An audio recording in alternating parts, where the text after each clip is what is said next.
بسم اللہ الرحمن الرحیم فنعم المولا ونعم النصیر رب اشرح لی صدری ویسر لی امری واحلل عقدۃ من لسانی یفقہوا قولی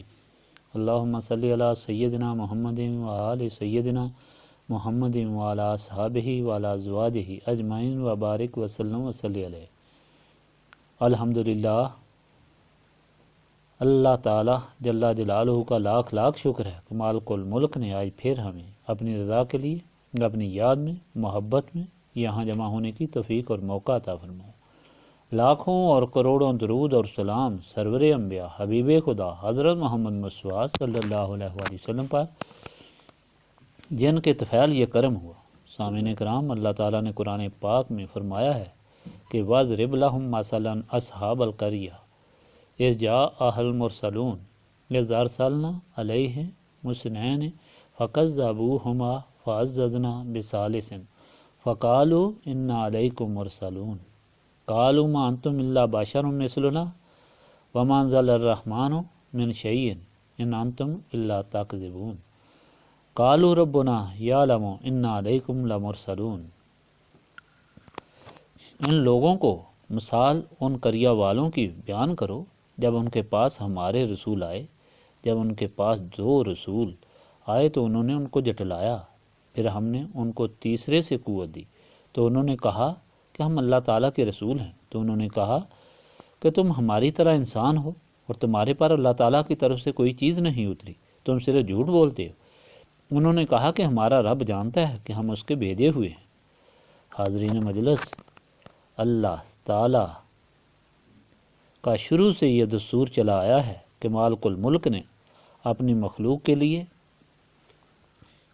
ہر طرح کا انتظام کیا۔ کوئی شخص یہ ثابت نہ کر سکا کہ مالک کائنات نے فلاں چیز پیدا کی اور اس کی ضرورت پوری نہیں کی۔ تو انسان جو اللہ تعالیٰ کی مخلوق میں اشرف المخلوق کہت ہے، اس کو پیدا فرمایا تو اس کی ہر قسم کی جسمانی ضروریات پوری کی۔ ماں کی گود سے لے کر قبر کے پیٹ تک ہر ضرورت بر وقت پوری فرمائی۔ تو یہ ناممکن ہے کہ انسان کی روح کی ضروریات کو پورا نہ فرماتا۔ اس ضرورت کے لیے ہدایت ضروری تھی جو اللہ تعالیٰ کی طرف سے اس کے رسول لاتے رہے، مگر شروع سے مخلوق کی عادت چلی آئی کہ جب بھی ان کے پاس اللہ تعالیٰ کا کوئی برگزیدہ بندہ آیا تو انہوں نے اس کو جھٹلا دیا اور یہی دلیل پیش کی کہ تم تو ہماری طرح انسان ہو، تم پر کس طرح کوئی چیز نازل ہوئی ہے، تم جھوٹ بولتے ہو۔ جن لوگوں نے مانا وہ تو ہدایت یافتہ ہو کر سالک بنے، اور جو اپنی ضد پر قائم رہے ان کے انجام سے تاریخ بری پڑی ہے۔ جب نبی پاک صلی اللہ علیہ وآلہ وسلم آخری پیغام لے کر آئے تو کفار مکہ نے بھی یہی کیا جو نوح، سمود، لوط اور دوسرے انبیاء علیہ السلام کو ان کی قوموں نے کیا تھا، مگر اللہ تعالیٰ کے ان رسولوں نے اپنا کام کیا اور جو اللہ تعالیٰ نے حکم دیا اس کو پورا کر کے چھوڑا۔ اور حضور پاک صلی اللہ علیہ وآلہ وسلم کو بھی کفار مکہ نے یہی کہا کہ آپ ہماری طرح کھاتے ہیں، پیتے ہیں، بازاروں میں پھرتے ہیں، آپ کس طرح اللہ تعالیٰ کے پیغمبر ہو سکتے ہیں؟ تو اللہ تعالیٰ نے ان آیات کے ذریعے فرمایا کہ ان لوگوں کو پرانی بے شمار مثالوں میں سے ایک مثال دو کہ کس طرح جب اللہ تعالیٰ کے دو پیغمبر آئے اور لوگوں نے ان کو جھٹلایا مگر ہم نے تیسرے رسول سے قوت بخشی، پھر بھی انہوں نے یہی کہا۔ تو انہوں نے کہا کہ اللہ تعالیٰ ہی جانتا ہے کہ ہم اللہ تعالیٰ کے پیغمبر ہیں۔ مفسرین نے یہ قصہ بیان کیا ہے کہ جب دو رسول شہر کے دروازے سے داخل ہوئے تو ایک انسان جزام کوڑ کی بیماری ہے، غالباً اس شخص کا نام جیب تھا، حبیب، وہ 70 سال سے وہاں بیٹھا بتوں کی پرستش کرتا رہا اور دعا مانگتا رہا۔ ان رسولوں کو دیکھ کر اس نے پوچھا اور اپنا حال بیان کیا، اور پھر ان اللہ تعالیٰ کے رسولوں نے اس سے کہا کہ تم اللہ تعالیٰ وحدہ لا شریک کو مان لو تو تمہاری تکلیف دور ہو جائے گی۔ اس نے کہا کہ مجھے 70 سال ہو گئے ان بتوں کی عبادت کرتے ہوئے لیکن کوئی فائدہ نہیں ہوا۔ انہوں نے کہا کہ وہ کچھ نہیں کر سکتے، قدرت کا مالک تو وحدہ لا شریک ہے اور جو سب کا خالق ہے، اس پر مان لاؤ۔ چنانچہ وہ مان لے آیا اور پیغمبروں نے اس کے لیے دعا کی تو وہ ٹھیک ہو گیا اور اس نے ایک کونے میں بیٹھ کر عبادت الہی شروع کر دی۔ جب رسول شہر میں پہنچے تو لوگوں نے وہی کہا جو پہلے پیغمبروں کو کہتے تھے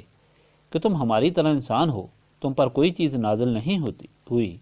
تو پھر اللہ تعالیٰ نے تیسرے پیغمبر کو بھیجا، مگر ان کا یہی جواب رہا۔ اس پر وہ آدمی بھی گوشہ نشینی سے نکل آیا اور لوگوں کو سمجھایا کہ یہ رسول تمہاری ہدایت کے لیے بھیجے گئے ہیں، تم ہدایت کو ٹھکراتے ہو اور گمراہی کو گلے لگاتے ہو۔ اس پر لوگوں نے لاتوں اور مکوں سے اس کو شہید کر دیا، مگر اللہ تعالیٰ نے اسے شہادت پر عظیم مرتبہ عطا فرمایا، جس کو دیکھ کر وہ بہت خوش ہوا اور کہا کہ کاش میری قوم دیکھتی کہ انہوں نے تو مجھے اپنی طرف سے مار کر ذلیل کیا، مگر اللہ تعالیٰ نے مجھے وہ عزت دی جو کسی وہم و گمان میں بھی نہیں۔ حضور پاک صلی اللہ علیہ وآلہ وسلم کو حکم ہوا کہ یہ قصہ ان مشرکین کو سنا دیں کہ تمہارے جھٹلانے سے یہ دعوت حق رک نہیں جائے گی، بلکہ اللہ تعالیٰ اس کو پورا کرے گا اور تم کو رسوا ہونا پڑے گا۔ قرآن پاک کے سچے واقعے کو سنانے کا مطلب یہ ہے کہ ہم پر اللہ تعالیٰ کا فضل ہوا ہے کہ اللہ تعالیٰ نے یہ توفیق بخشی، جگہ بخشی کہ یہاں سب جمع ہو کر اس وحدہ لا شریک کی عبادت کریں جس کے ہم پر بے شمار احسانات ہیں۔ اگر اللہ تعالیٰ کے انعام کو کوئی شخص برا کہے یا برا سمجھے تو اس کا اثر نہ ہمارے اوپر ہو سکتا ہے نہ آپ پر، بلکہ اس شخص کے لیے رسوائی ہوگی۔ ہمارے اور آپ کے لیے تو اللہ تعالیٰ کی رضا مندی ہے، جس کی تلاش اور حصول کے لیے اللہ تعالیٰ نے ہمیں یہ توفیق بخشی ہے۔ اس لیے آپ سب لوگ جو اللہ تعالیٰ کی دی ہوئی توفیق سے یہاں جمع ہوئے، آپ کو انسان ہو یا شیطان یا نفس ہو، وہ جس بھی ذریعے یا طریقے سے یاد الہی سے منع کرنے کی کوشش کریں تو آپ کو اس سے جہاد کرنا چاہیے اور اس کام کو سب کاموں پر فوقیت دے کر حاضر ہونا چاہیے، تاکہ آپ بھی اللہ کے انعامات سے بہرہوار ہو سکیں، جیسے وہ شخص جو اللہ تعالیٰ پر کامل یقین کر کے اللہ تعالیٰ کے رسولوں پر ایمان لایا اور پھر حق بات پر ڈٹ گیا، یہاں تک کہ اللہ تعالیٰ کی راہ میں شہید ہو کر مقام اعلیٰ پر فائز ہوا۔ اور یہ اوراد پاک ذریعہ ہے دعا کا، اور دعا سب سے قیمتی یہ ہے کہ اللہ تعالیٰ کی رضا حاصل ہو جائے، کیونکہ سب سے اعلیٰ رضائے مولا ہے، اس لیے سب سے پہلے یہی دعا ہونی چاہیے۔ بسم اللہ الرحمن الرحیم۔